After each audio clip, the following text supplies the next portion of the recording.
হাবিবে খোদা তিনি নবী কমলিওয়ালা তারি সোয়াতে আজীব দুনিয়া উজালা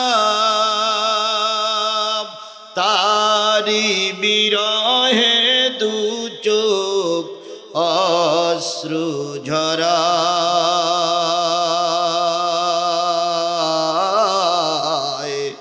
যে ফুল যুগ যুগান্তরে খুশবু ছড়ায়। আল্লাহুম্মা সাল্লি আলা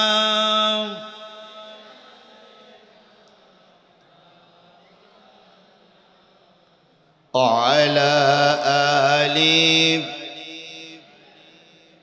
حبيبنا لا إله إلا الله جور لا إله لا إله لا إله لا إله ইল্লাল্লাহু মুহাম্মাদুর। সকলে জবান খুলে একসাথে এক বাক্যে বলছি সাল্লাল্লাহু আলাইহি ওয়াসাল্লাম। কুড়িগ্রাম জেলার ফুলবাড়ি থানার গঙ্গারহাট প্রাইমারি গঙ্গারহাট হাই স্কুল ময়দানে অনুষ্ঠিত হচ্ছে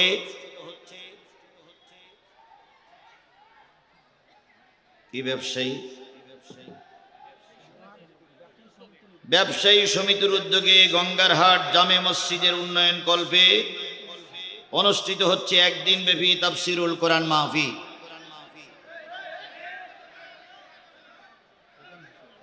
তারিখ হচ্ছে 7ই নভেম্বর 2024 রোজ বৃহস্পতিবার। আজকের এই মাহফিলের সম্মানিত সভাপতি আলহাজ বীর মুক্তিযোদ্ধা হাসান মোহাম্মদ মহসিন সাহেব। আজকের এই মাহফিলের সম্মানিত প্রধান অতিথি হযরতুল আল্লাম হযরত মাওলানা আব্দুল মতিন ফারুকি, সম্মানিত আমির বাংলাদেশ জামাত ইসলামী কুড়িগ্রাম জেলা শাখা। আজকের এই মাহফিলের আমন্ত্রিত অতিথি অ্যাডভোকেট ইয়াসিন আলী সরকার সহ আজকের এই মাহফিলের দাওয়াতি অতিথিবৃন্দ। আলোচনা করে ধন্য করেছেন বিশিষ্ট ইসলামী চিন্তাবিদ জনাব হযরত মাওলানা এইচ এম আদিব আখতাব রাজু সহ আজকের এই মাহফিলের দাওয়াতি ওলামায়ে হযরত। কুড়িগ্রাম থানা পার্শ্ববর্তী নাগেশ্বরী থানা থেকে আগত দিনদার পরেজগার মুত্তাকি মুসলমান ভাই ও বন্ধুগণ, পদ্মায় অবস্থানরতা শ্রদ্ধাশীলা মা ও বোনেরা, বাংলাদেশ জামাত ইসলামী এবং বাংলাদেশ জাতীয়তাবাদী দল বিএনপির রাজনৈতিক নেতৃবৃন্দ, সকলকে নিয়ে আবারও সালাম বিনিময় করছি। আশা করছি সালামের জবাবটা সবাই মিলে জোরে সোরে দিবেন। আসসালামু আলাইকুম ওয়া রাহমাতুল্লাহি ওয়া বারাকাতুহু।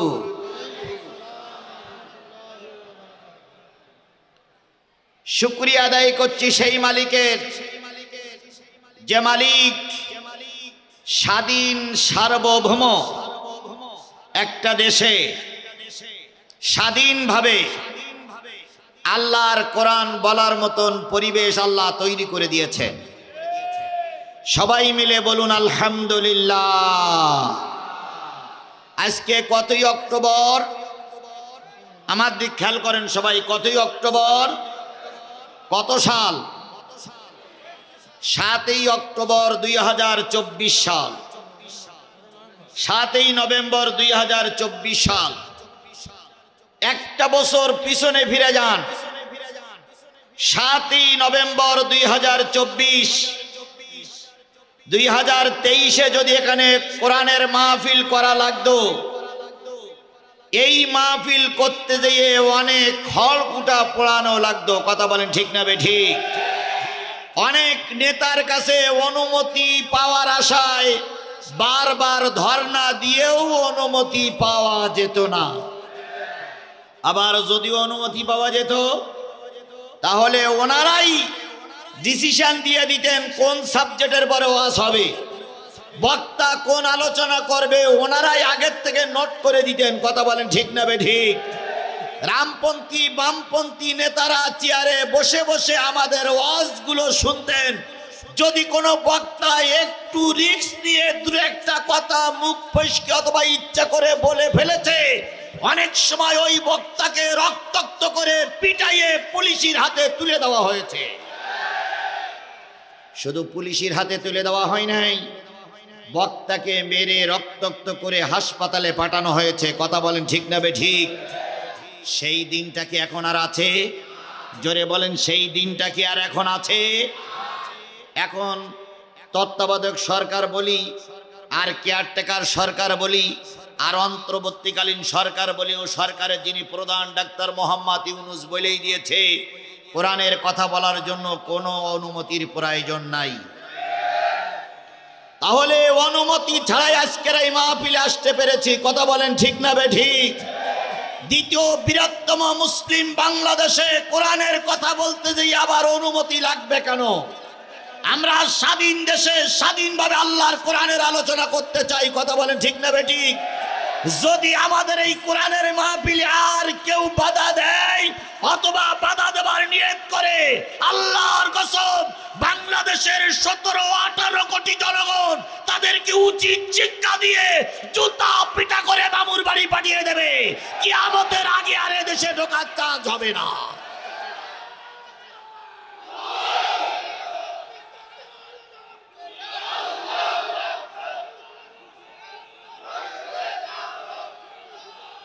তাহলে স্পষ্ট করে বলুন, এই পরিবেশ কে তৈরি করে দিয়েছে? আরো জোরে বলেন, এই পরিবেশ কে তৈরি করে দিয়েছে? এই পরিবেশ তৈরি করতে যে সবচেয়ে বড় অবদান যাদের, তারা হলো বাংলাদেশ জাতীয়তাবাদী দল বিএনপি। এই পরিবেশ তৈরি করার জন্য সবচেয়ে বড় ভূমিকা পালন করেছে বাংলাদেশ জামাত ইসলামী। বিএনপি কম চেষ্টা করেনি 15.5 বছর। কথা বলেন ঠিক না বেঠিক? যতবার রাস্তায় নেমেছে, হয় গুলি খেতে হয়েছে, নাই মামলা খেয়ে ঘরে আসতে হয়েছে। বাংলাদেশ জামাত ইসলামীর সিনিয়র নেতাদের ফাঁসিতে ঝুলানো হয়েছে, অনেকবার জেল মামলা হামলার শিকার হতে হয়েছে, অনেকবার রাস্তায় নেমেছে, ময়দানে গুলি খেয়ে লাশ হয়ে ঘরে ফিরতে হয়েছে। দুইটা বৃহত্তর বাংলাদেশের রাজনৈতিক দল একরকম হিসাব করেই নিয়েছিল, এই পেতনির বাচ্চা পেতনি না মরা পর্যন্ত দেশে আর কোনো কাজ করা যাবে না। কথা বলেন, কথা বলেন, আমি কথাটা সত্য বললাম না মিথ্যা বললাম?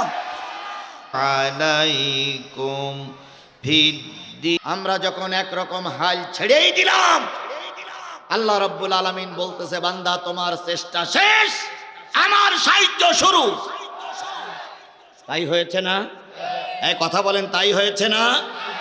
আমরা যখন চেষ্টা ছেড়ে দিলাম, তখন আল্লাহ রাব্বুল আলামিন অজানা, অচেনা, অপরিচিত জায়গা থেকে একদল যুবকদেরকে রাস্তায় নামিয়ে দিলেন।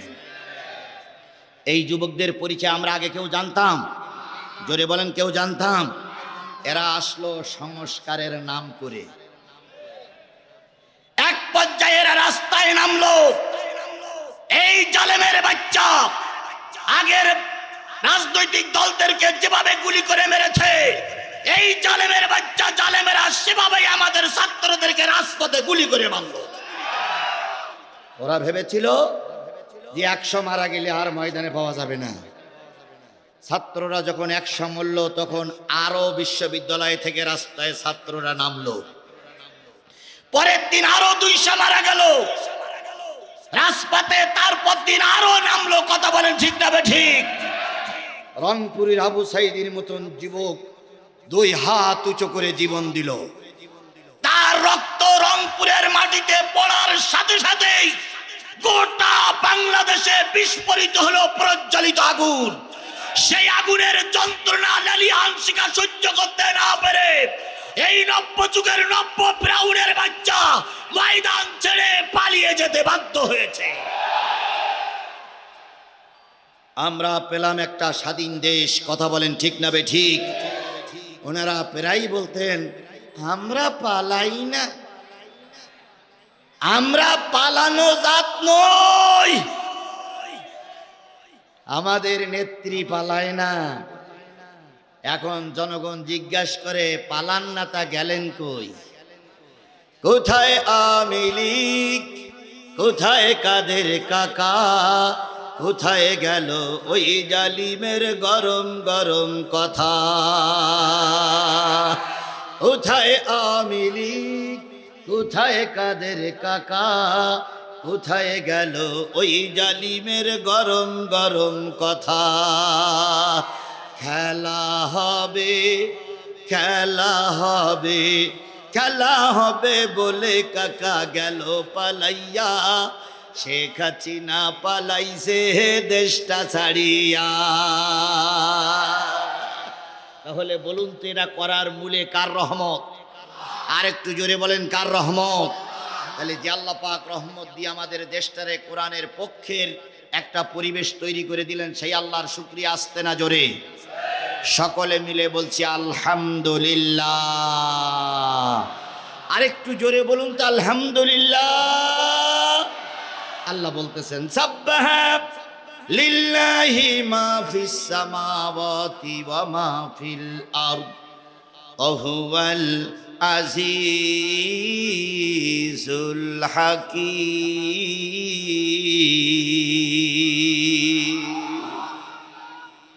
কোরআন তেলাওয়াতের পরে যারা আল্লাহু আকবার বলবে আল্লাহ তাদের জান্নাতে যাওয়ার পথ সহজ করে দিবেন। জোরে বলুন আল্লাহু আকবার। সাব্বাহা লিল্লাহি মা ফিস সামাওয়াতি ওয়া মা ফিল আরদ।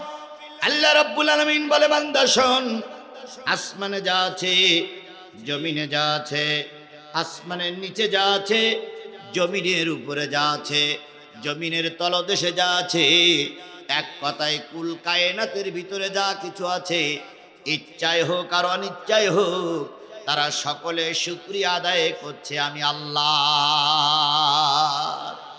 সবাই কার শুকরিয়া আদায় করে? আলাইকুম ভিদ্দি। আপনি আমি সুখে থাকি দুঃখে থাকি, শুকরিয়া আদায় করব কার? আরো জোরে বলেন শুকরিয়া আদায় করব কার? তাহলে আবারও বলছি আলহামদুলিল্লাহ। কার শুকরিয়া আদায় করলাম? খুশি হলেন কে? আর আলহামদুলিল্লাহ, সুবহানাল্লাহ, আল্লাহু আকবার এই শব্দটা মেনে নিতে পারে না তিনি কে? শয়তান। তিনি কে? শয়তান কে এই মজলিসে আছে? বুঝে শুনে বললেন, শয়তানকে আছে মজলিসে? নাই। সত্যি তো, থাকবে কি করে? শয়তান তাড়াইনে দোয়া কি বলেন তো ভাই? আউযু বিল্লাহি মিনাশ শাইতানির রাজিম। মাগরিবের পরের থেকে যত বক্তা ওয়াজ করেছে প্রত্যেকটা বক্তা আউযু বিল্লাহ বিসমিল্লাহ পড়িছে। তাহলে তো শয়তান থাকার কথা না। তারপরও এখানে আছে? নেই। আমি বলবো আছে। শয়তান সব জায়গায় থাকে। আচ্ছা বলুন তো, শয়তান কি মসজিদে থাকে? যদি নাই থাকবে তো জুতো চুরি করে কারা? এই ফুলবাড়ির মুসলমান, আপনাদের মসজিদে জুতো চুরি হয়? বলুন তো একজন নামাজি কোনোদিন জুতো চুরি করতে পারে? বলেন পারে? তারপরেও জুতো চুরি হয়, তাহলে শয়তান ওখানেও। ইমাম সাহেব তাকবীর দেওয়ার পরে বলে কি? কাতার সোজা করুন। কাতারের ভিতরে ফাঁক কি করুন? নতুবা ওখানে শয়তান ঢুকবে। তাহলে শয়তান মসজিদেও থাকে, এখানেও আছে। এখন চেনমেন কি করি? আমি এখন দেখাই যাই শয়তান আপনাদের ভিতরেই আছে, ডাইনি বামে তাকাবেন, এখানেই শয়তান আছে। যদি বলে হুজুর আমরা অসুবিধা এখন শয়তান হয়ে গেলাম, না, আমি বলি আলহামদুলিল্লাহ বললে কে খুশি? আর আলহামদুলিল্লাহ এই শব্দটা মেনে নিতে পারে না কে? তাহলে এবার আলহামদুলিল্লাহ বলার সময় ডাইনে বামে সামনে তাকাবেন, আলহামদুলিল্লাহ বলবেন। যদি মুখ না খোলে তাহলে পিছন দিক থেকে 2 হাত দেবেন, উঁচু করে বলবেন হুজুর মাল পাওয়া গেছে। কে? তাহলে এবার ডাইনে বামে সামনে তাকাবেন, পিছনে আর এক লোক দেখবে, পিছনে আর দেখা লাগবে না। আপনি ডাইনে বামে সামনে তাকিয়ে জোরে সরে একসাথে এক বাক্যে এক রবের শুকরিয়া আদায় করছি, আলহামদুলিল্লাহ। পাওয়া গেছে শয়তান নাই। আল্লাহ আমাদের সবাইকে কবুল করুক। আরেকটু জোরে বলুন আমিন। বিশ্ব মানবতার শ্রেষ্ঠ বন্ধু, সমস্ত নবী রাসূলদের শ্রেষ্ঠ রাসূল, শ্রেষ্ঠ রাসূল, আমাদের প্রিয়ভাজন নেতা, যার সুপারিশ ছাড়া কোনো মানুষ জান্নাতে যেতে পারবে না, সেই নন্দিত নেতার নামে দুরূদ আর সালাম, কারোর জবান বন্ধ থাকবে না, সকলে মিলে বলছি সাল্লাল্লাহু আলাইহি ওয়াসাল্লাম। আল্লাহ বলতেছেন ওয়ামা আরসালনাকা ইল্লা রাহমাতাল লিল আলামিন।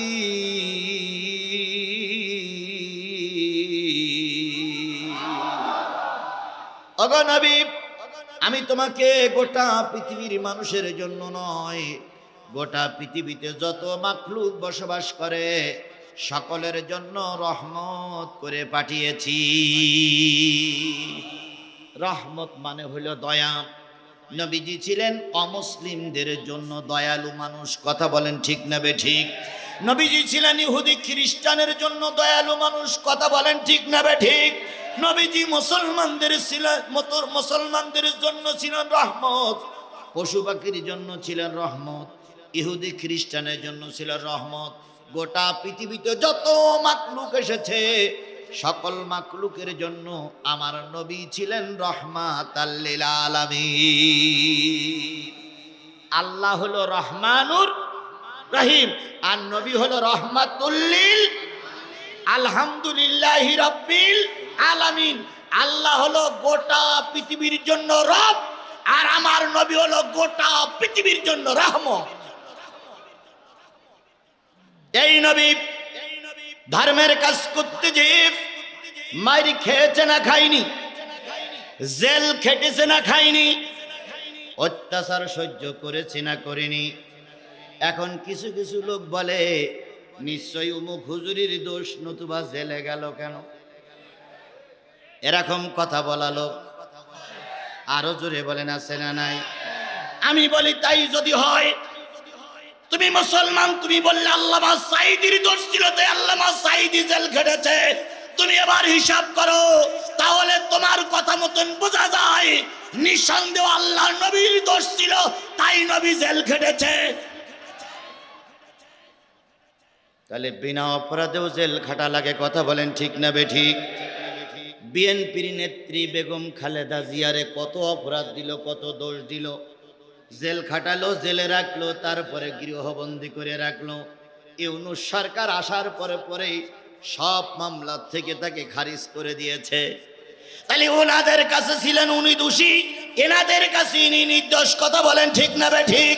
একজনের কাছে হয় দোষী আর একজনের কাছে হয় নির্দোষ। নবী তোমার কাছে যদি দোষী সাব্যস্ত হয়ে জেল কাটে, এটা যদি মনে করো, বুঝে নেব তুমি নবীর উম্মত না। তারপরেও নবীর জেল খাটা লেগেছে না লাগেনি? শিয়াবে আবু তালেবে 3.5 বছর নবী জেল খেটেছেন।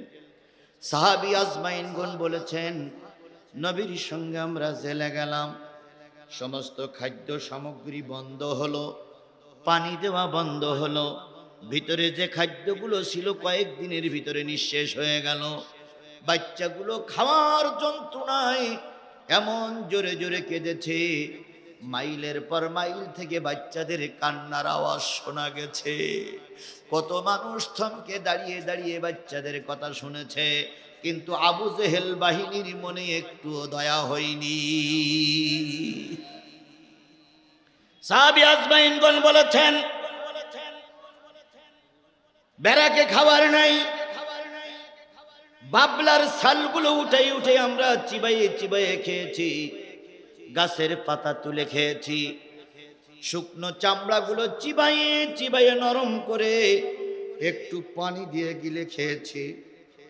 শিয়াবে আবু তালেবে থাকা অবস্থায় সাহাবী আজমাইনগণ বলেছেন, আমাদের পায়খানা হয়েছে খেজুর ছাগলের পায়খানার মতন।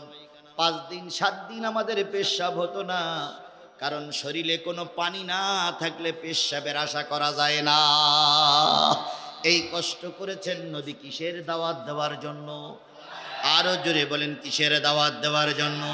তাহলে নবী কলেমার দাওয়াত দিতে দিয়ে জেল খাটলো, আর তুমি আমি একই কালেমার দাওয়াত দিয়ে হেলিকপ্টারে ঘুরে বেড়াই, একটা মামলাও তোমার আমার নামে হয় না।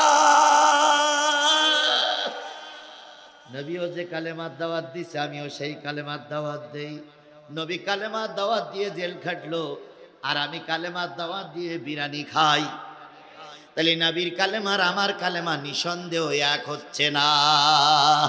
এক কালেমায়ে রুটি রুজিয়ার, এক কালেমায়ে ফাঁসি, এক কালেমায়ে রুটি রুজিয়ার, এক কালেমায়ে ফাঁসি। কোন কালেমায়ে থাকবে তুমি জানাও জগতবাসী। এক কালেমায়ে, এক কালেমায়ে রুটি রুজিয়ার, এক কালেমায়ে ফাঁসি। একই কালেমার দাওয়াত দিয়ে বড় বড় হুজুররা বিমানে চড়তেছে, আর একই কালেমার দাওয়াত দিয়ে আল্লামা সাঈদী 13 বছর জেল খেটে অবশেষে এই ফ্রাউনের বাচ্চারা ইনজেকশন দিয়ে তাকে মেরে দিয়েছে। কালেমা তো একটাই, কোরআন তো একটাই নাকি? কোরআন একটা না, কালেমা এক না, মুসলমান এক না? এক কালেমার দাওয়াত দিয়ে কেউ জেল খাটে আর কেউ বিরিয়ানি খায়, কথা কি ঠিক না বেঠিক? তাহলে নিঃসন্দেহ তোমার আর আমার কালেমা, দুইজনের কালেমা এক। পাশাপাশি 2 মসজিদ, এক মসজিদের ইমামের নামে 10টা মামলা, আর এক মসজিদের ইমামের নামে কিচ্ছু নেই। তো বাজারে চা খাচ্ছে, তা চাওয়ালা বলতেছে, হুজুর আপনিও হুজুর, উনিও হুজুর, আপনিও পাগড়িওয়ালা, উনিও টুপিওয়ালা, তো আপনার নামে একটা মামলা নেই, ওনার নামে 10টা মামলা। তখন এই বড় হুজুর বলতেছে, আমি একটু বুদ্ধি শুদ্ধি করে চলি, এই জন্য আমার কিচ্ছু হয় না। সমাজে বুদ্ধি করে মামলা খাইনি এরকম হুজুর আমার সমাজে আছে না নাই? জোরে বলেন, আছে না নাই? ওর ভাষা অনুসারে বোঝা যায় নবীর বুদ্ধি ছিল কম, তাই নবী জেল খাটিছে, আর এর বুদ্ধি বেশি, এই জন্য জেল খাটে না। যে জিনিসটা বোঝাতে চাচ্ছিলাম সেটা হলো, আল্লাহ নবী সমাজের সবারই কাছে ভালো ছিল। যখনই কালেমার দাওয়াত দিয়েছে, যখন হক বাতিলকে আলাদা করতে চেয়েছে, তখনই সমাজের লোকের কাছে তিনি খারাপ হয়ে গেছেন। কথা বলেন ঠিক না বেঠিক? মক্কায় পরিবেশ তৈরি করতে না পেরে হিজরত করে কোথায় গিয়েছিলেন নবী? মদিনায়। মদিনায় যাওয়ার পরে এত খাওয়ার কষ্ট দেখা গেল, 2 দিন 3 দিন 4 দিন 5 দিন 6 দিন 7 দিন পর্যন্ত নবী সাহাবী তাদের পরিবারে কোনো খাবার থাকতো না। এমত অবস্থায় নবীজির ঘরে 5 দিনের খাওয়া হয় না। আবু বকর সিদ্দিক রাদিয়াল্লাহু তাআলা 7 দিনের খাবার নাই। ওমরের ঘরে 3 দিনের খাবার নাই। মদিনার মসজিদে জোহরের আজান হয়ে গেল। আল্লাহর নবী মসজিদে নামাজ পড়ার জন্য আসলেন। হযরত বেলাল বলেন, আমি আজান দিলাম, নবীজি হুজরাখানায় ছিলেন, জামাতের সময় হয়ে গেল। আমি হুজরাখানার মুখে যেই বললাম, ইয়া রাসূলুল্লাহ, সাহাবী আজমাইনগণ অপেক্ষা করতেছে, জামাতের সময় হয়ে গেছে। নবী আস্তে করে হযরত আয়েশার কাঁধের পরে ভর দিয়ে মসজিদে ঢুকলেন। হযরতে বেলাল বলেন, নবীজি যখন জামাতে দাঁড়ায় গেলেন, আমি তাকবীর দিলাম। অনেকক্ষণ দাঁড়িয়ে দাঁড়িয়ে নবীজির রুকু সিজদা নবীজি অনেকক্ষণ দাঁড়িয়ে দাঁড়িয়ে সূরা কিরাত পড়লেন। এক সময় নবী তো রুকুতে গেলেন, দীর্ঘ সময় রুকুতে থাকলেন। মনে করলাম নবী বুঝি আর মাথা উঁচু করবে না। আমি পিছন দিক থেকে সংকেত দিলাম অনেকক্ষণ হয়ে যাচ্ছে। নবীজি সোজা হয়ে দাঁড়ালেন। অনেকক্ষণ সোজা হয়ে দাঁড়ানোর পরে এক সময় নবীজি সেজদায় চলে গেলেন। সেজদায় অনেকক্ষণ থাকার পরে যখন উঠতেছিলেন না, আমি পিছন দিক দিয়ে একটু ইঙ্গিত দিলাম। নবীজি সেজদার থেকে উঠলেন, সালাম ফিরানো হয়ে গেল। নবীজিকে আমি বেলাল জিজ্ঞেস করলাম, ইয়া রাসূলুল্লাহ, এত লম্বা রুকু এত লম্বা সিজদা তো কখনো করেন নাই, দেরি হলো কেন? নবীজি বলেন, বেলাল বলেন, নবীজি আমার হাতখানা ধরে পেটে লাগে বলতেছে, বেলাল 5 দিন পর্যন্ত আমাদের ঘরে উনানে কোনো আগুন জ্বলে না। ও আমার কুড়িগ্রামবাসী, নবীজি দিনের দাওয়াত দিতে দিয়ে কয়দিন না খেয়ে আছেন? 5 দিন। আবু বকর 3 দিন, আবু বকর 4 দিন, ওমর 3 দিন। নামাজ শেষ হয়ে গেল, সবাই বাড়ি ফিরে গেলেন। যার সেই পরিবারের কাছে জিজ্ঞেস করছে ঘরে কোনো খাবার ব্যবস্থা হয়েছে, কয় না। এবার হযরত ওমর রাদিয়াল্লাহু তাআলা আনহুর আগে আবু বকর মসজিদ নববীতে এসে হুজরাখানায় বসে আছেন। যদি নবী কিছু খায়, আমি আবু বকর আমারে না দিয়ে খাবে না। আবু বকর বসে আছেন নবীর হুজরাখানার সামনে। এমত অবস্থায় হযরত ওমর ঢুকলেন।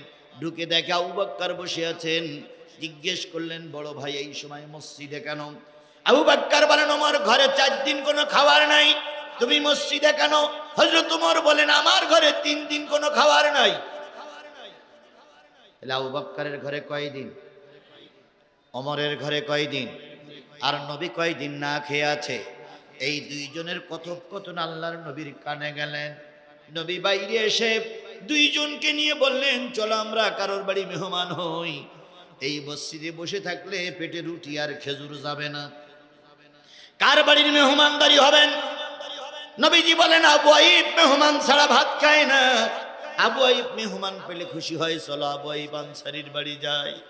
ও আমার সাথীরা ভালো করে শোনেন, আবু আইব আনসারীর বাড়ি চলে গেলেন 3 জন মানুষ। এই 3 জন যে জান্নাতি, এর ভিতরে কোনো সন্দেহ আছে? জোরে বলেন, সন্দেহ আছে? 3 জন আল্লাহর পাগল আবু আইবের বাড়ি গিয়ে সালাম দিলেন। আবু আইব বাড়ি ছিলেন না, তিনি বাগান পরিচর্যার জন্য মাঠে ছিলেন। স্ত্রী বলেন, ইয়া রাসূলুল্লাহ, মদিনার ছোট্ট ছোট্ট বাচ্চাগুলোর যখন খাবার জোগাড় করা যায় না, মা মদিনার মসজিদে পাঠিয়ে দেয়। আপনার চেহারার দিকে তাকাই থাকলে ছোট্ট বাচ্চাগুলোর পেটে ক্ষুধা থাকে না, আপনার মুখটা মলিন কেন? নবীজি বললেন, ও আবু আইব আনসারীর স্ত্রী, নবীর পেটে 5 দিন কোনো দানা পানি যায় না। আমার সাথী, তার ঘরে 4 দিন খাবার নাই, আমার সাথে ওমরের ঘরে 4 দিন খাবার নাই। মহিলার ঘরে যা ছিল তাই নাস্তা দিয়ে বলেন, আপনি অপেক্ষা করুন, আবু আইবকে ডেকে দেই। বাগানের ভিতরে যেই বলছো, আল্লাহর বান্দা, তুমি বাগান পরিচর্যা করছ, তোমার বারান্দায় 3 জন জান্নাতি মেহমান বসে আছে। একজনের 5 দিন খাওয়া হয় না, একজনের 4 দিন খাওয়া হয় না, একজনের 3 দিন খাওয়া হয় না। আমার সাথীরা, এবার আবু আইব আসলেন। ঘরে কিছু আটা ছিল, রুটি তৈরি করলেন, একটু ছাগলের গোশত ভুনা করলেন। নবীর সামনে রুটি আর গোশত দেওয়া হয়ে গেছে। কয়দিন নবী খায় না? 5 দিনের পরে যখন রুটি আর গোশত নবীর সামনে দেওয়া হলো, রহমতের নবী, দয়ার নবী রুটি আর গোশতগুলো দেখে 2 চোখের পানি ফেলায় কাঁদতেছে। আবু আইব বলেন, ইয়া রাসূলুল্লাহ, দেরি হয়ে গেছে, কিছু মনে করবেন না। নবী এবার একখানা রুটি আর 2 টুকরা গোশত একটা পোটলা বানায়া আবু আইবকে ডেকে বলতেছে, আবু আইব, আমার ঘরে রুটি আর গোশত 2খানা দিয়ে এসো। আমার মেয়ে ফাতেমা ক্ষুধার যন্ত্রণায় কাটা কবুতরের মতন ছটফট করতেছে।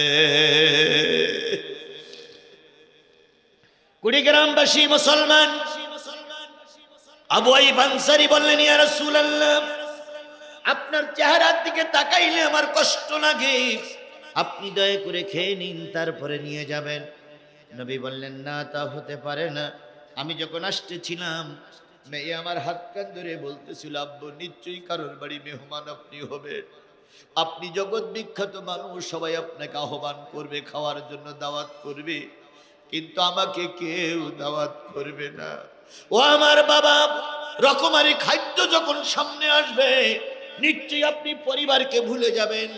তাই আপনার হাত ধরে অনুরোধ করতেছি, বাবা তুমি যদি রুটি আর গোশত খাও, তোমার মেয়ে ফাতেমাকে যেন ভুলে যেও না।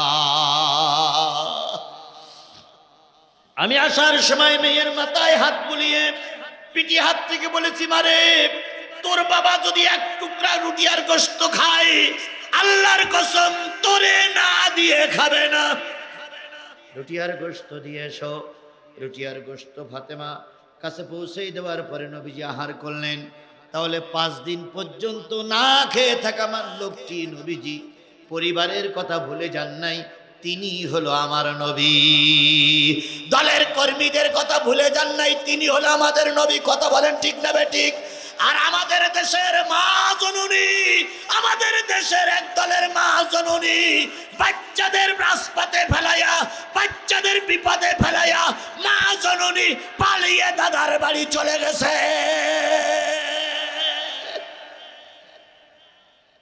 বলুন তো, পৃথিবীতে কোনো ইতিহাস আছে যে সন্তানদের বিপদে ফেলাই মা পালাই যায়?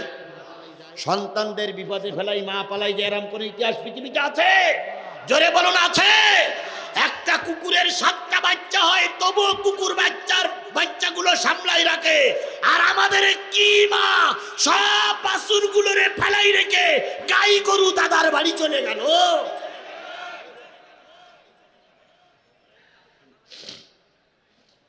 তাহলে যে নবী উম্মতের জন্য এত পেরেশান ছিলেন, সেই নবীর নাম শোনার পরে যে বা যারা দুরূদ শরীফ পড়বে না তারা কিরপর, তারা বখিল। তাহলে নবীর নামে দুরূদ শরীফ দিয়ে শুরু করছি, সাল্লাল্লাহু আলাইহি ওয়াসাল্লাম।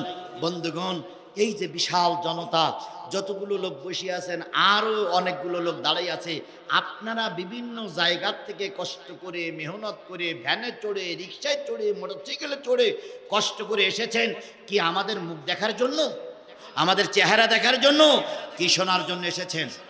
আরো জোরে বলেন, কি শোনার জন্য এসেছেন?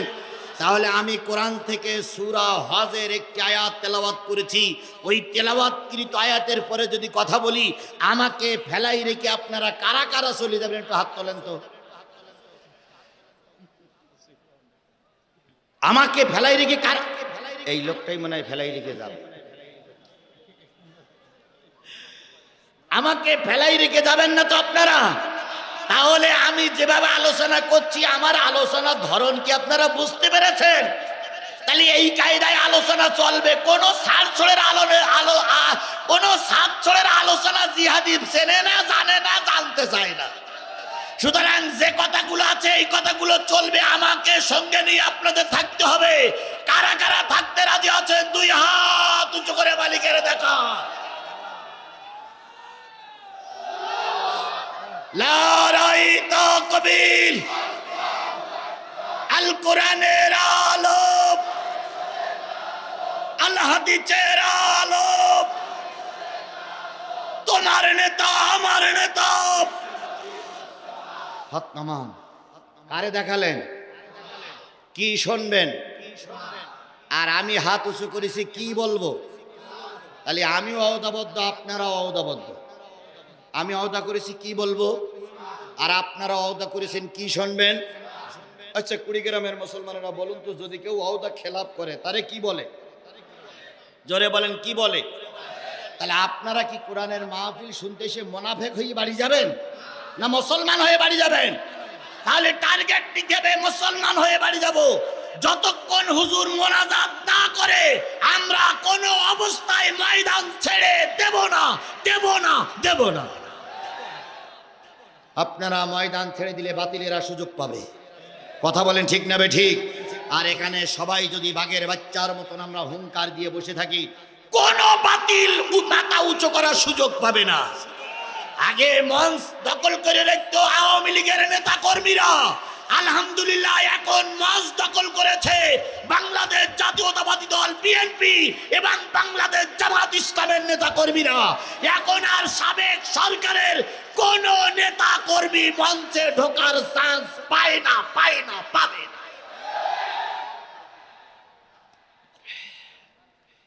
তাহলে কতক্ষণ থাকবেন আপনারা?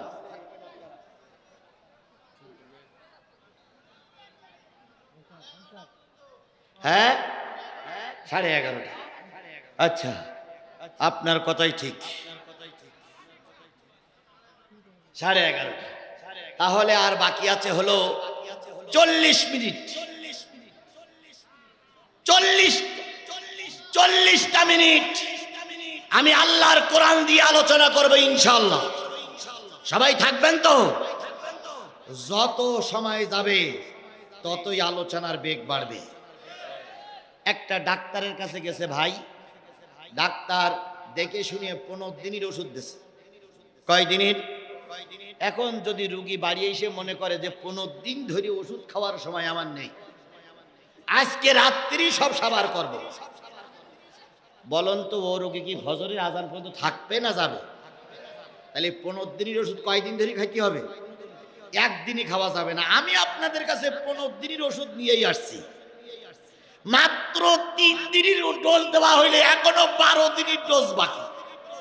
তাহলে ওটা কি এখনই যে বিদায় নেবো না একটু সময় নিয়ে দেবো? বাস মাশাআল্লাহ আলহামদুলিল্লাহ, সময় নিয়েই দেব। কোনো ছাড় হবে না, হতে পারে না, হওয়ার সুযোগ নাই। তাহলে এই যাবার 2-1 উঠতেছেন, এই তো লাইন খারাপ। আপনারা তুই বলেছেন 11:30, তো 11:30 পার হোক। তাহলে আল্লাহ আমাদের শেষ পর্যন্ত কবুল করুক। আমার কাছে একখানা চোতা আসছে, ঘোষক আগের থেকে বলেছিল কালেকশনটা দ্বিতীয় বক্তা দিয়ে করা ভালো ছিল। ওনারা বলেছেন যে মসজিদের জন্য যে যা পারে, মসজিদের জন্য যে যা পারে 10 টাকা, 20 টাকা, 50, 100, 200, 500 এই রুমাল নিয়ে যাবে ছেলেরা। একটু কি মসজিদে 10-20 টাকা দান করা যাবে ভাই? এই যে বিশাল মাহফিলটা দিয়েছে, এগুলো খরচ হয়েছে না হয়নি? তাহলে কর্তৃপক্ষ যারা আছেন, বিএনপি জামাতের নেতৃবৃন্দ যারা আছেন, তারা একটু বড় অঙ্কের দেবেন। আর যারা নিচে আছেন 20 টাকার নিচে দেবেন না, 20, 50, 100, 200, 500 দিয়ে সাহায্য করবেন, যাতে করে মসজিদটার কাজ হয়, মাহফিলের ক্ষতি না হয়। আর এর জন্য মাত্র সময় দেবো মাত্র 3 মিনিট। আলাইকুম ফিদ্দি